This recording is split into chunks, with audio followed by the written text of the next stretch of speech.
Salmo de número 84.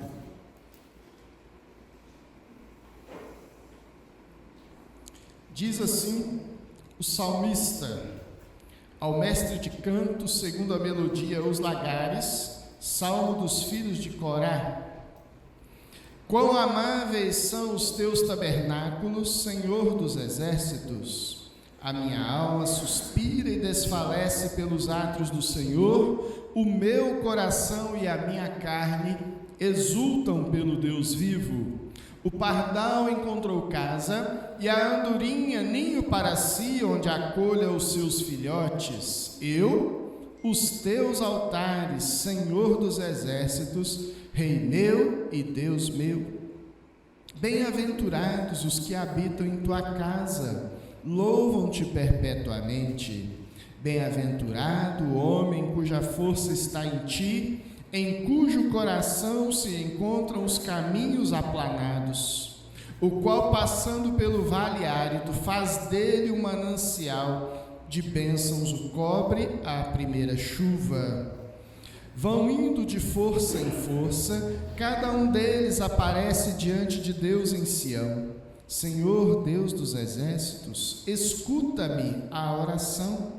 Presta ouvidos, ó Deus de Jacó. Olha, ó Deus, escudo nosso, e contempla o rosto do teu ungido. Pois um dia nos teus átrios valem mais que 1000. Prefiro estar à porta da casa do meu Deus, a permanecer nas tendas da perversidade.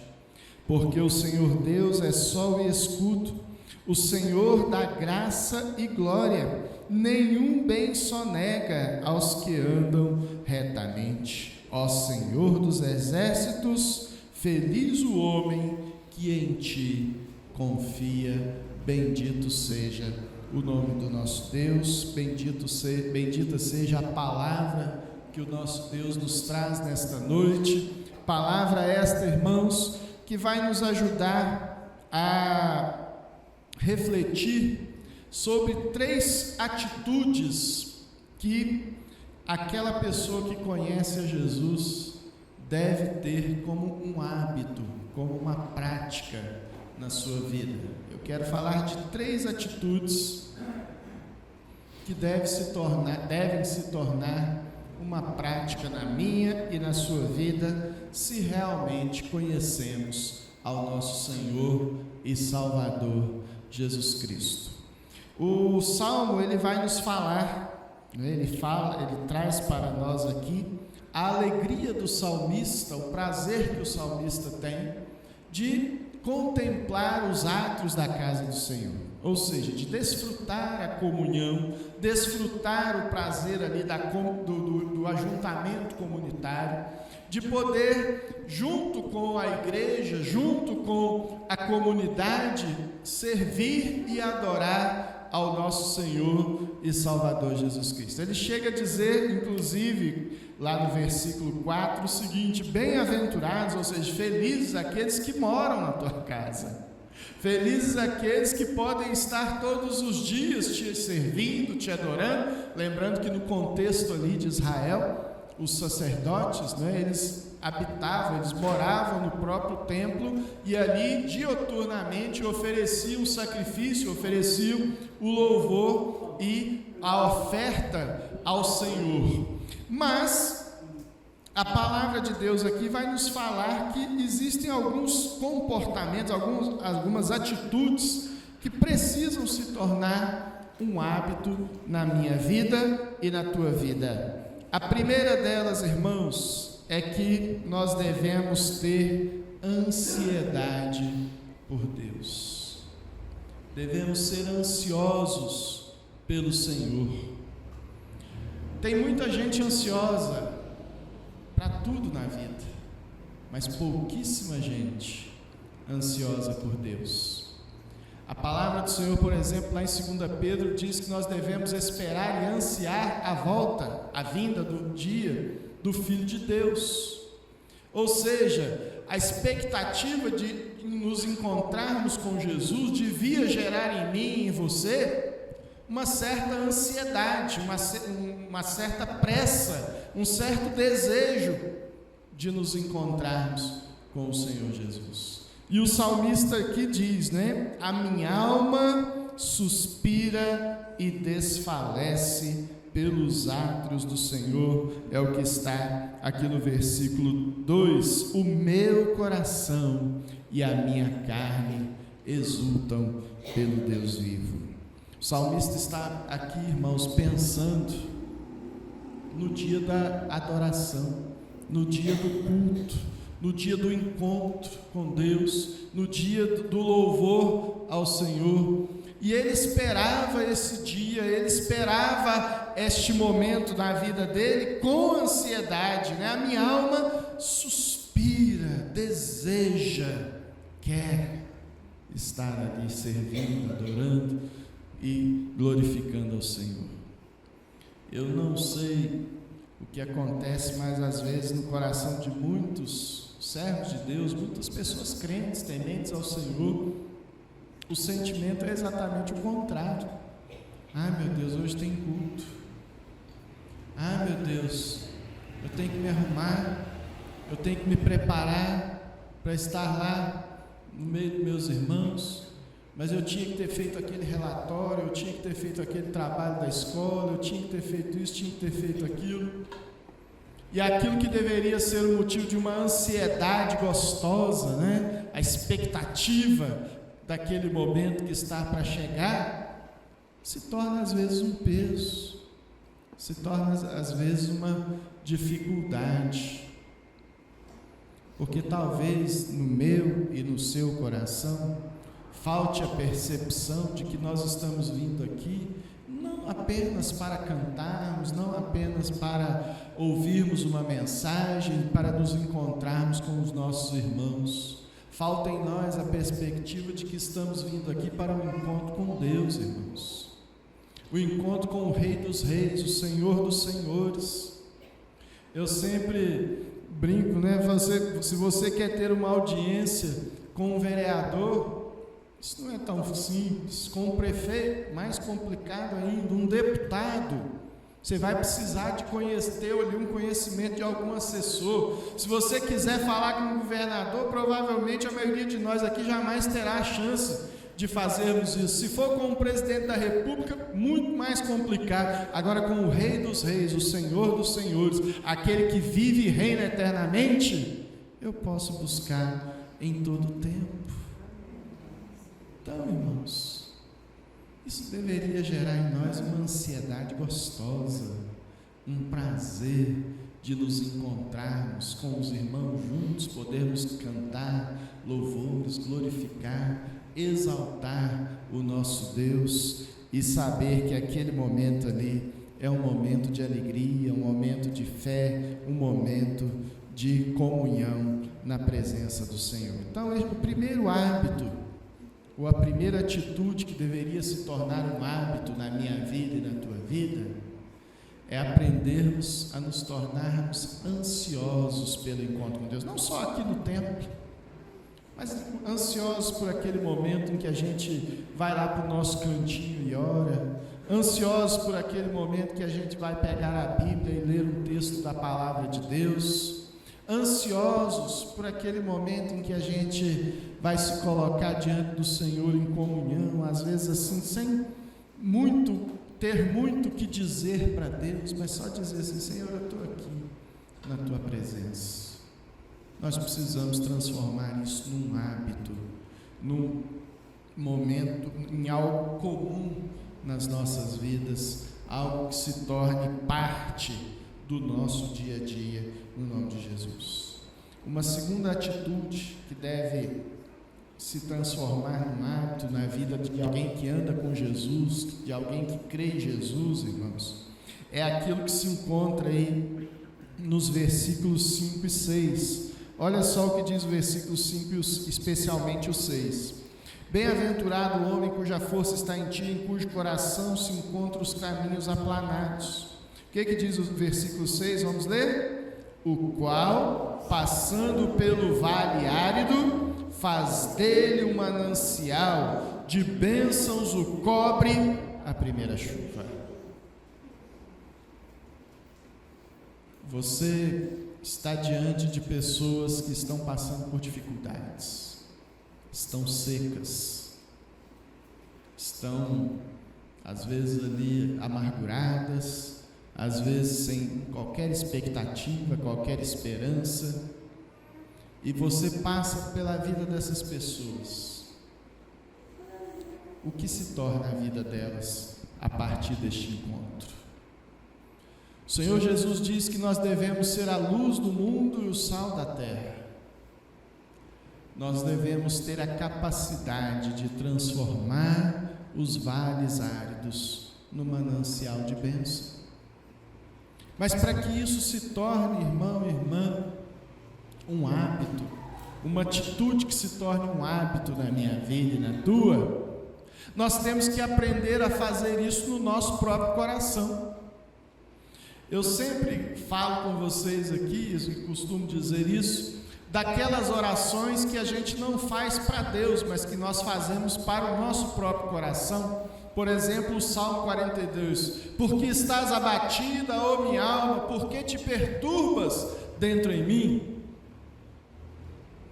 E esse tipo de oração, esse tipo de conversa que eu e você devemos ter com o nosso próprio coração, com a nossa própria alma, se torna aí o primeiro passo para que aprendamos a transformar os vales áridos das nossas e da vida do nosso próximo no manancial de bênção. Porque se nós começamos a olhar para aquilo que se passa em nossas vidas e transformarmos aquilo num rio de lamentações, irmãos, o vale, ainda que seja um rio de lamentação, o vale continuará árido, porque a reclamação, a murmuração, ela não edifica, ela não faz florescer, ela não traz vida. Mas se nós começamos a olhar para as circunstâncias adversas que acontecem conosco, que acontecem com aquele que está ao nosso redor, e ali procuramos encontrar uma palavra de vida, uma palavra de esperança, uma palavra de paz, e isso de uma atitude começa a se tornar um hábito, irmãos, nós vamos começar a ficar mais parecidos com este homem aqui do Salmo 84, em cujo coração se encontram os caminhos aplanados.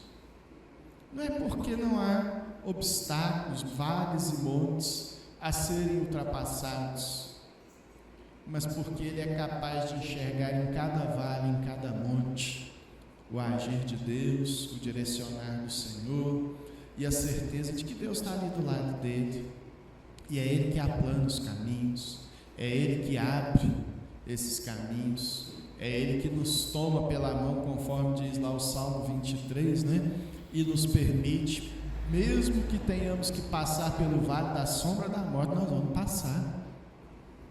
E nós não vamos ficar parados lá, nós vamos prosseguir, nós vamos avançar e vamos conseguir transformar nas nossas próprias vidas e na vida do nosso próximo os vales áridos no manancial de bênçãos, no manancial de vida, de graça, de alegria, de paz, que fará, irmão e irmã, com que as pessoas tenham prazer de vir conversar conosco, o seu colega de trabalho, o seu vizinho, o seu familiar, vão olhar para a tua vida e dizer assim: olha, eu queria falar com você, eu estou passando por esse problema, eu estou passando por essa dificuldade.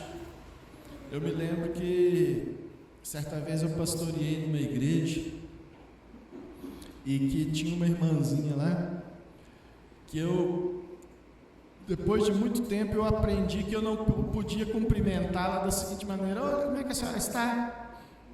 Eu tinha assim: paz de Jesus, boa noite, boa tarde, Deus te abençoe. Porque se eu dissesse como é que a senhora está, era 2 horas ali, despejando, né, os problemas.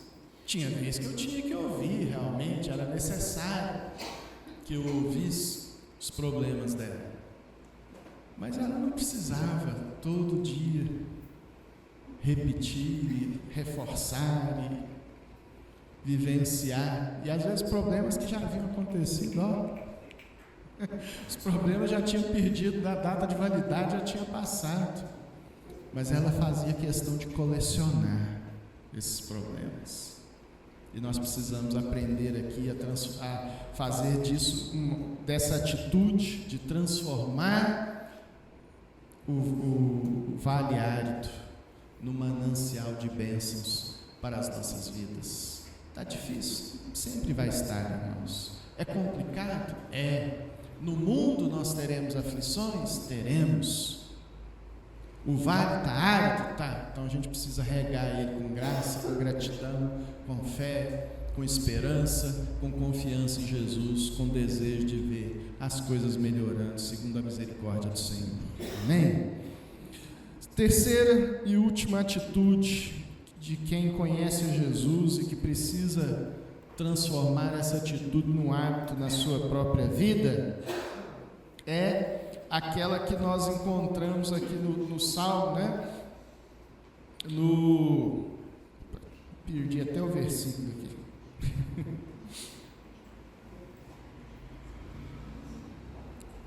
Versículo 10, quando diz assim: pois um dia nos teus átrios valem mais que 1000, prefiro estar à porta da casa do meu Deus a permanecer nas tendas da perversidade.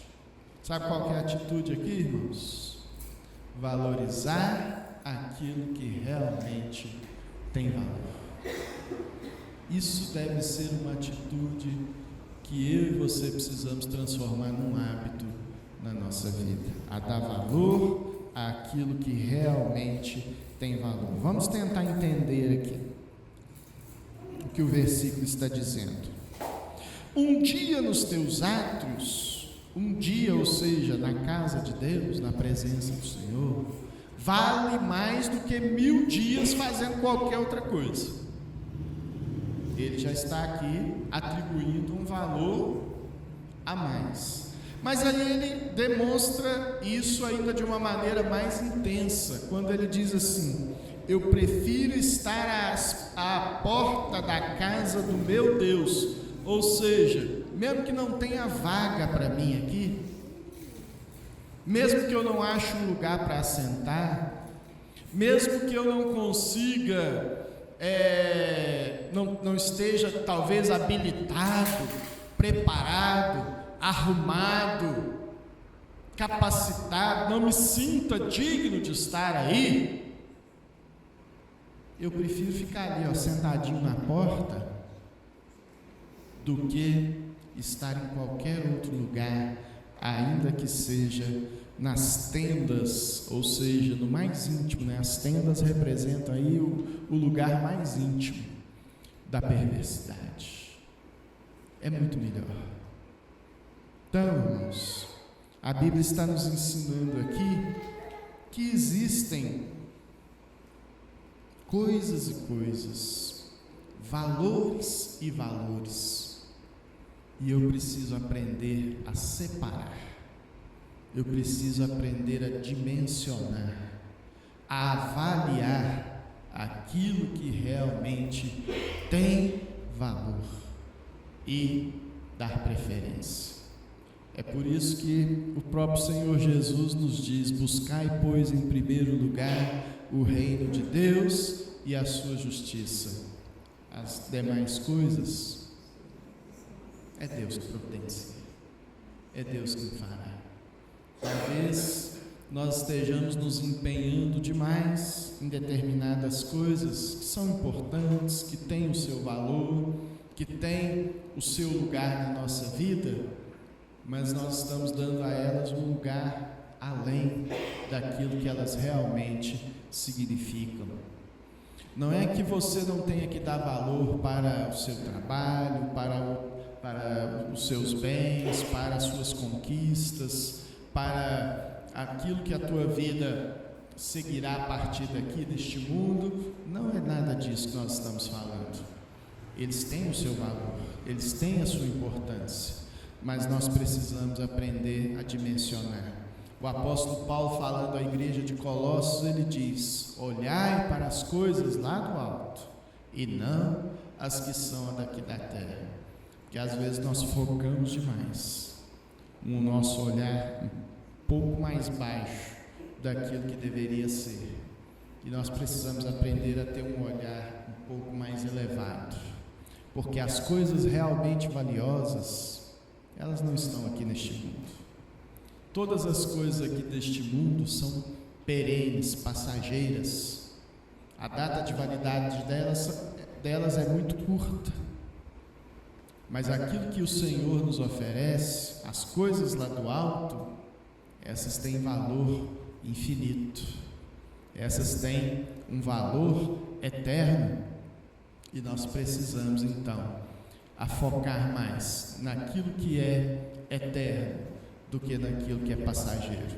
Aquilo que é passageiro tem o seu lugar, tem a sua importância, mas ele não pode dominar, ele não pode ser a prioridade, ele não pode ser aquilo que é mais urgente na nossa vida. Urgente é estar na presença de Deus. Urgente é aquilo que diz o versículo 2: a minha alma suspira e desfalece pelos atos do Senhor.